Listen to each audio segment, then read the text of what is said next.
What's up, everybody? Welcome back to Greataxe Gaming. I am Jax, and we are back with Hiveswap Friendsim again. Now, our last friend was, well, yeah. Wait, no, I didn't want to do that. Damn it. Our last friend was Linera, who was super scary. But, also kind of a sweetheart. Like, I've never gotten to that level, but I can't understand being defensive of your friends, especially if you don't have many. Oh, God.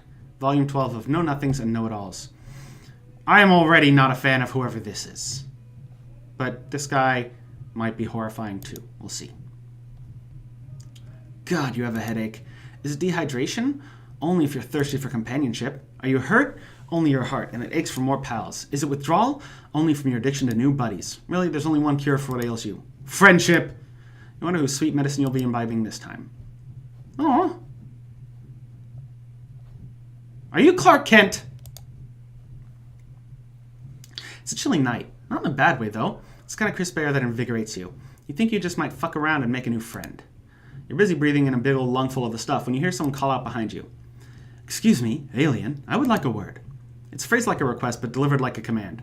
You don't recognize the voice, so you do some mental calculations as you turn. Whoever it is seems like they really know who you know who you are, which could be good or really, really bad. You could make it to Zebra's Hive in a few blocks if you had to make a run for it. It's not exactly a place you'd like to take sanctuary, though, so you figure the risk of talking to this mystery troll is worth it. By the time you've rotated around to face them, you've got a big friendly grin on. It's a bit of work to keep it there while you see who it is. Tall, sharp suit, well filled out, curly hair, a cute little Christmas tree looking horns, and an expression that screams would pay someone else to bisect you if you call anything about him cute. It's a good thing you didn't choose to run, because last time you saw this guy he was sprinting away from your sparkly self at top speeds. You would have no chance. Oh, this is the guy that confronted Tagora. Tagora? I think it was Tagora. I don't know, there's so many names. He strides towards you now with considerably less fear, but about as much purpose. Playing it friendly, you hold out for a hand for him to shake. He takes it immediately, like it's an instinct. Yes, I am GreataxeJakz. You are the alien. Nice to meet you officially, etc., etc. It is imperative that we speak, as a matter of some importance. I hope you will take my request seriously and follow me to my hive, where we can talk more openly. It is in your best interest to comply. Wait. No, wait. Do we have? I live right around the corner. This is not a threat, rather it is a genuine expression of the critical nature of my request. If it were a threat, you would have known. Wow, okay then. We got a wordy motherfucker over here, huh? A short and sweet let's hang out would have worked on your friend thirsty self, but that's fine. You don't have anything else to be doing, so why not follow this pushy highblood back to his house? Wonderful. This way. He stays true to his word and doesn't say anything else as he leads you toward his hive, but you watch the way he clenches his teeth and flicks his eyes back at you as he walks. He's about to explode, holding it all in. You walk a little slower just to bask in the need emanating off him. Still dizzy with the feeling of having your presence wanted so badly, you trip up a bit heading up a wide flight of stairs. And there are a lot of them. Jesus, he could have warned you at least. You look up as you pull yourself to your feet. The stairs lead up to an old stone building covered with ivy that creeps around some pointy-topped windows and up to the tops of turrets. And it looks like the kind of place a crusty old professor might walk out of, followed by a flock of khaki-clad rich boys. The door opens with a creak. You don't hear anyone debating the difference between a movie and a film in there, but you do hear bleeding? Sounds reasonable. Once inside, Gallic beckons you through the foyer and into another room, this time unlatching what looks to be a very tall metal baby gate to let you both in. He checks the latch twice after he shuts it, then gestures to a pair of studded high-back chairs on either side of the fire. Please, take a seat. I will make us some coffee. You've not had anything like this before, as the taste is drastically different from the slop you get at a public coffee shop. It is possible your palate is not experienced enough to tell the difference, but I can walk you through this finer, simpler points. You do take a seat, and you look around while he fucks with an antique espresso machine. He has a desk covered in papers, open books, and there's a typewriter, and along the walls there are bookshelves leading up to the vaulted ceiling. Everything has an air of purposeful messiness to it, like he pulled some of his cooler titles to leave laying around for you to see. How flattering! You mentioned that this one would be one of those personal jerk-off book hives that Tizius was talking about. Tizius. Excuse me? Oh, never mind. You clear your throat and ask him what he wanted to talk about. He hands you a cup and sits down in the other chair. Oh, Jesus. Of course, I just wanted to clear up a misunderstanding between us. Specifically, you misunderstanding me. I have spent a considerable amount of time in the interim researching you, of course, which is why I was able to track you down so easily. Rainbow fucker extraordinaire. Oh, okay. I gotta go down further. Sorry, that was all of them. You may be under the false impression that I am uninformed re the attributes of rainbow drinkers. You may even think that you have successfully fooled me into thinking you were one yourself when we first met. I just had not previously encountered one in real life, nor had I seen an alien for that matter. I've spent okay, yeah.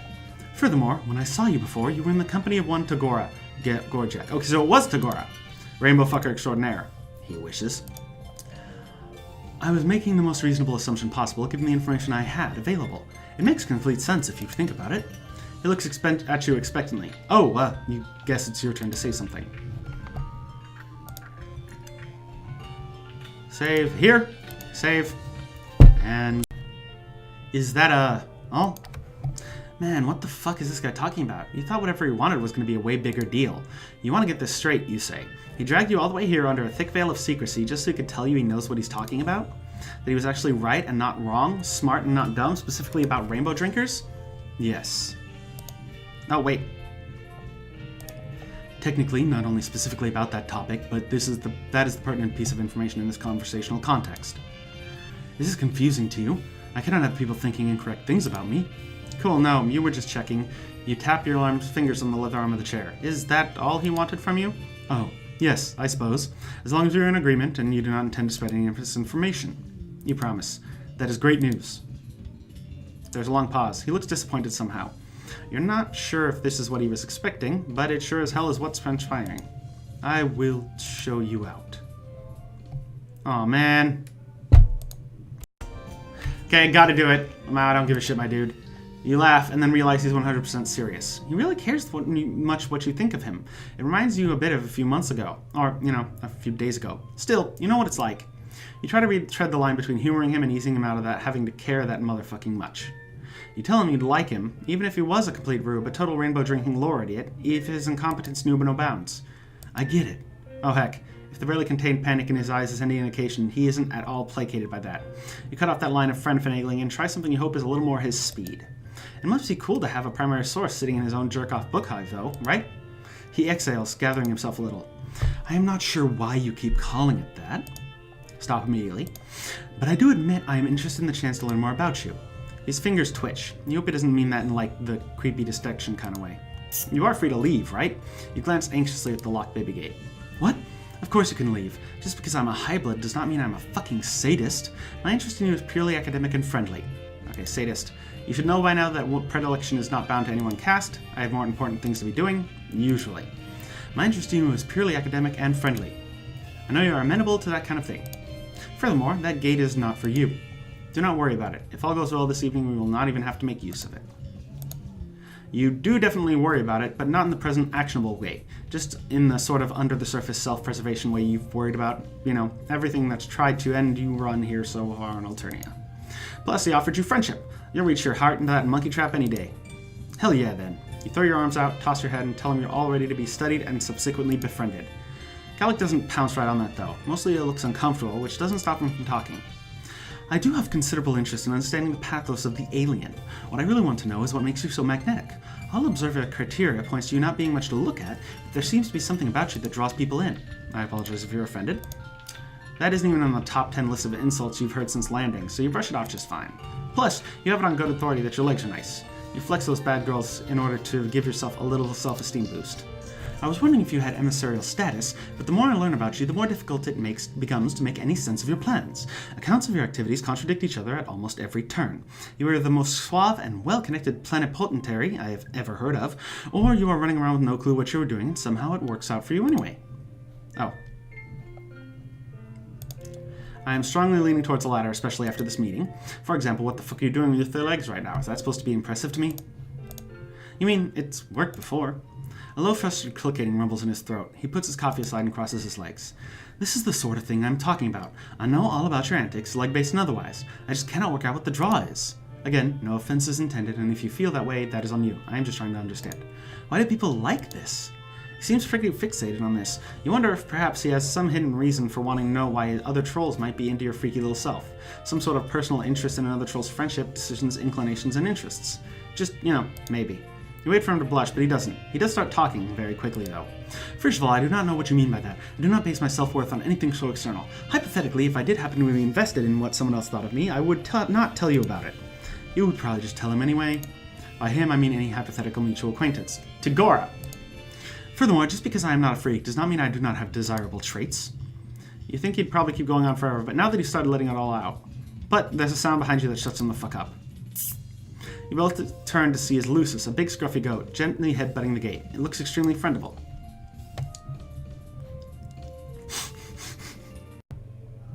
Okay. Feed the beast. As much fun as it is to get monologued at, you opt for a change in pace and ask Gallic if this goat is a good boy. If you call breaking into my book hive and eating important chapters of my manuscript good, then yes. It's in the pre-novel phrase, if you were wondering. It is more an experimental word rumpus. He's the best. To be fair, raising and providing for me also makes his presence in my life a net positive. He sighs when he says it, a mix of frustrated and fond. You pull an apple-adjacent fruit from your hoodie pouch. You never know when you might have to spend the day hiding in an alley, so pocket snacks that don't make you puke are extremely useful. You offer it to the Lucis and uses his teeth and tongue to pull him to him through a hole in the gate. Nice. You don't have a crisis about whether or not you should let him into the room, because once he's swallowed his snack, he trots back down the hallway. You mosey over to Gallic, plop back down in the chair, and let him know you're ready to get this fact exchange party started. You wonder to yourself what kind of information actually exists about aliens, humans, on Alternia. The fact that you have started thinking of yourself as the alien is mostly fine, you figure. It's what the trolls vibe with, which is what you're cool about in the end, but it could be cool, maybe, to hear about the history of humankind from their perspective. You've been curious, and if anyone would know, it's this fucking nerd. So, you ask. There's absolutely nothing. I've read all kinds of reports on other alien races. Of course, I can pull those for you if you would like. If what you're after are bloody accounts of destruction of entire species or painstakingly detailed logbooks of resources taken from various planetary systems by our forces, the economics involved would probably go over your net bone. As for your species, I can confidently say that there's no recorded history of your kind on Alternia.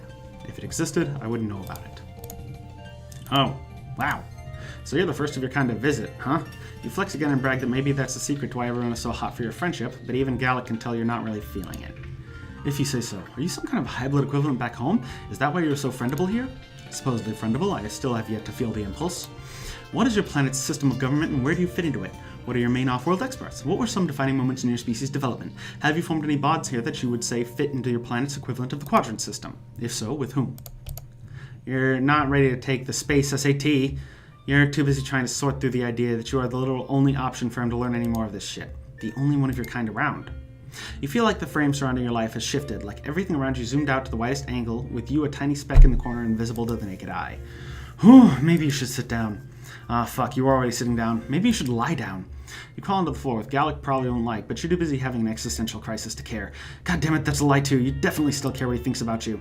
It isn't the first time you felt overwhelmed by your situation since you landed. It isn't even the 100th, honestly. It's just that you kind of always had a back pocket assumption that there'd be some way out of this. Sure, you're having fun making friends and allies, assembling a new wardrobe and picking up weird survival skills. It just hadn't quite hit you yet that this might be all that was left for you. For real. Is this floor wriggling another alien friendship ritual I do not grasp the allure of, or are you spontaneously suffering? I am not sure how I'm supposed to tell the difference. Please stop whatever this is. You want to answer him, but words feel so far away in this moment. You try to call up how you crashed, or what the ass you were doing in a spaceship to begin with. Are you even a certified astronaut? Do you have an advanced degree? Do you have hands? Your vision blurs and you feel queasy. You need to get air, a lot of it. You run toward the closest available source, a wide window. Defending your straightening yourself is maybe not the best option, but it is the one you are currently the most emotionally attuned to, so that is what the fuck you do. Luckily, the panes of the window open like French doors, and you're still on the first floor. You spill out without breaking any glass or limbs. Behind you, Gallic hollers. It still feels nice outside. You lay there and breathe in and out and try to pull your shit together. From your prone position, you can see Gallic put one leg up over the windowsill, shake his head, and then pull it back and turn away. Still looks fit enough to be able to manage that leap, but of course he wouldn't bother. He should give up on your hot mess of an alien self. You're fine wasting away out here like yesterday's banana peels either. Anyway, you're ready to take a depression nap right then and there when you hear the front door open. Gallic is stomping towards you, flushed and fuming. He looms above you, his large frame quaking with anger. Listen here, you little shoe maggot. I have opened my home to you. I have opened my mind to the possibility of understanding you despite multiple instances of you not offering me the same courtesy. I only wanted to correct your misconceptions about me and have a chance to exchange some cultural understanding. You have to be the worst ambassador I've ever heard of. No. You sit up and promise that he's been great, the best and smartest friend you've made yet, a great host, excellent even. It's not his fault you're not clicking like you do with other people. If that were true, why would you spend this entire visit acting like a fresh-hashed idiot? At this point, I have to conclude that you are mocking me and my genuine interest in you. There is no other explanation for your behavior. Do not begin to insult me by claiming otherwise. You try to explain that you were just in your feelings, but he has stopped humoring you. He turns on his heel and stomps back inside. You want to hope that he'll come back out, the drive to understand outweighing the drive to be done with your sorry ass, but you know he won't. You drag yourself to your feet and start the slow, lonely walk to somewhere, anywhere else.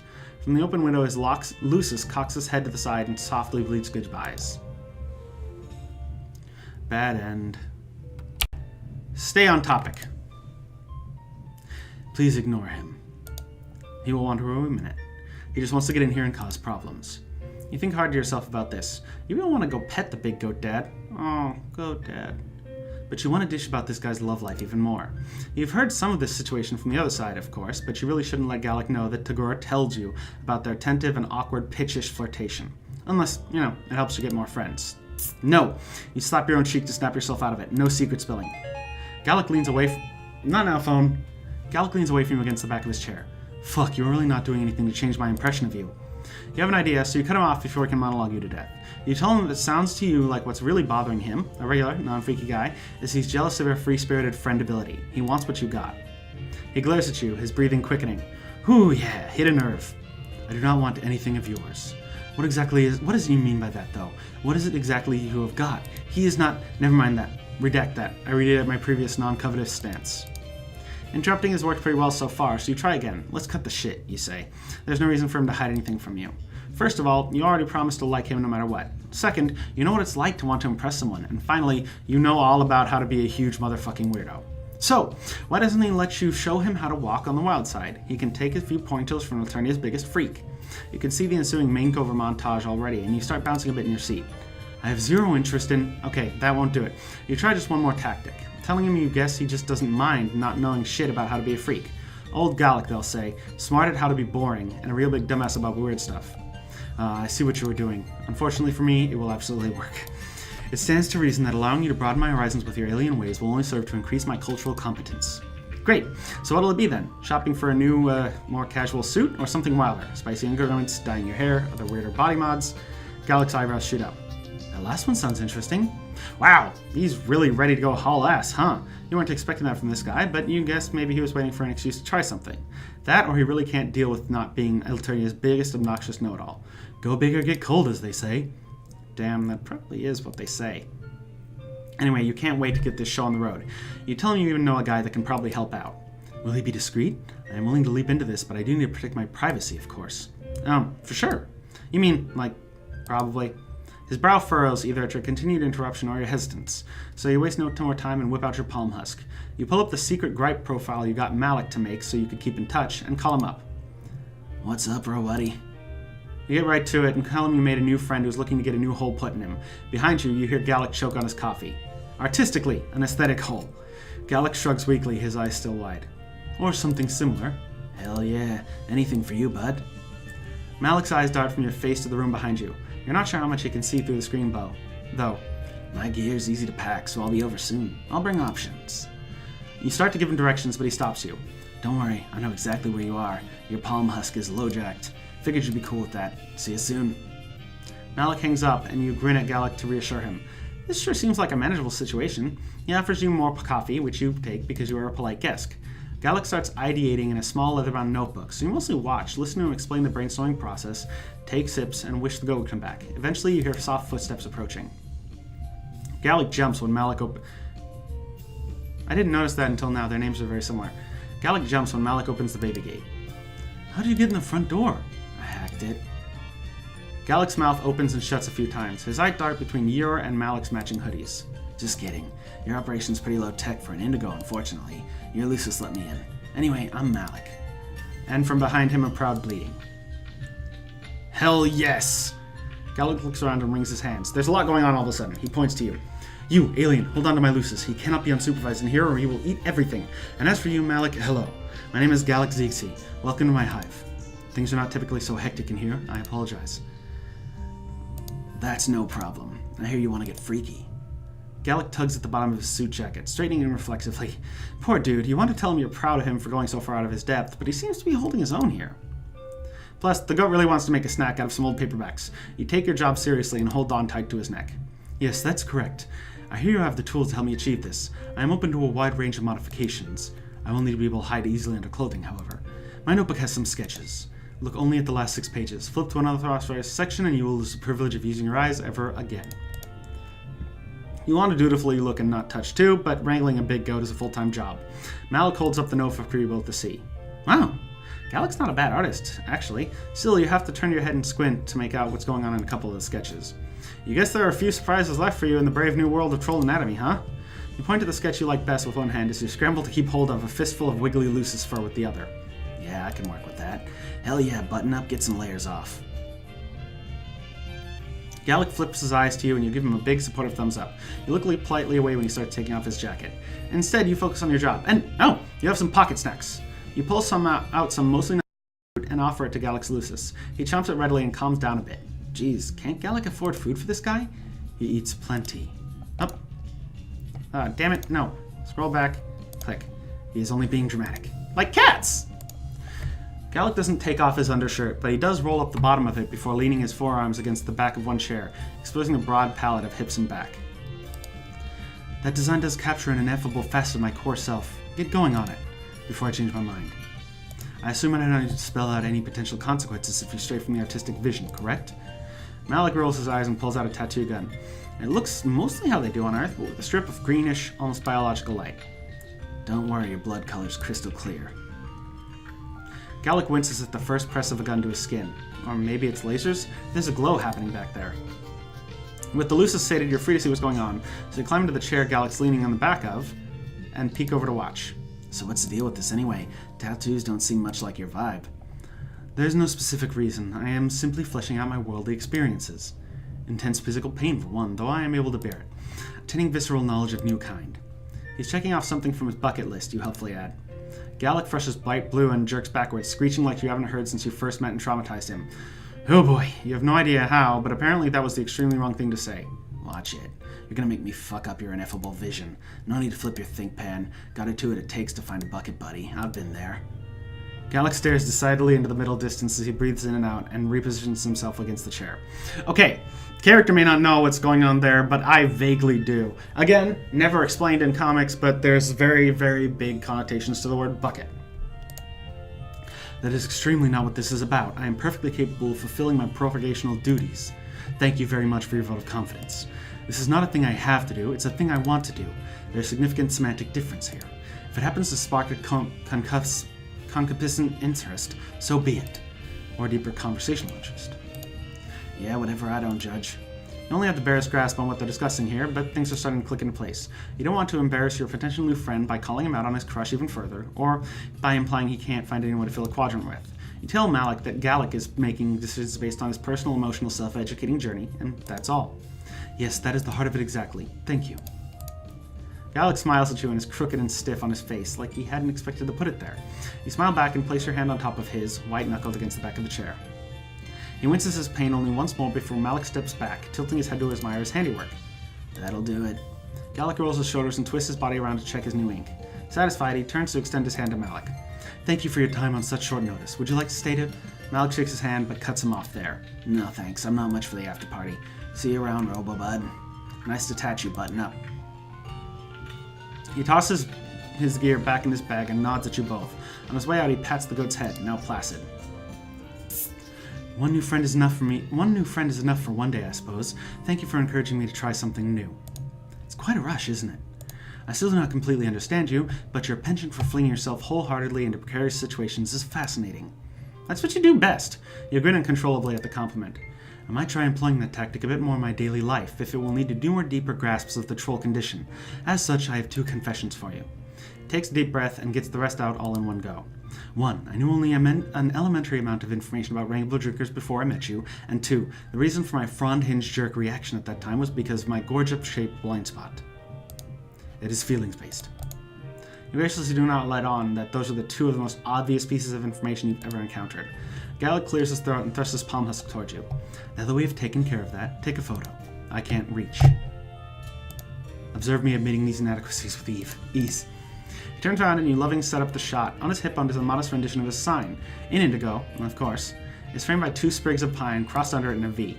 The look on his face as he turns back over his shoulder for the camera is the most self-satisfying I've ever seen. When you hand Gallop his palm husk mask, he fucks with it for a minute and then it starts buzzing with notification after notification. He looks up at you, a smile creeping into the corner of his mouth. He bites it back, like he's not sure what to do with the undefinable happiness he's experiencing. He hates it. Okay, that was pretty good. I like that. Anyways, that's it for this episode. If you liked the video, you always know what to do. Like, comment, subscribe, all that good stuff. If you want to buy me a coffee, the link is down below. I'd greatly appreciate it. If you want to catch me streaming, I try to stream Thursdays at 6, although if there is a different stream or a change in time, I will update Twitter. And thanks for watching. Later, y'all.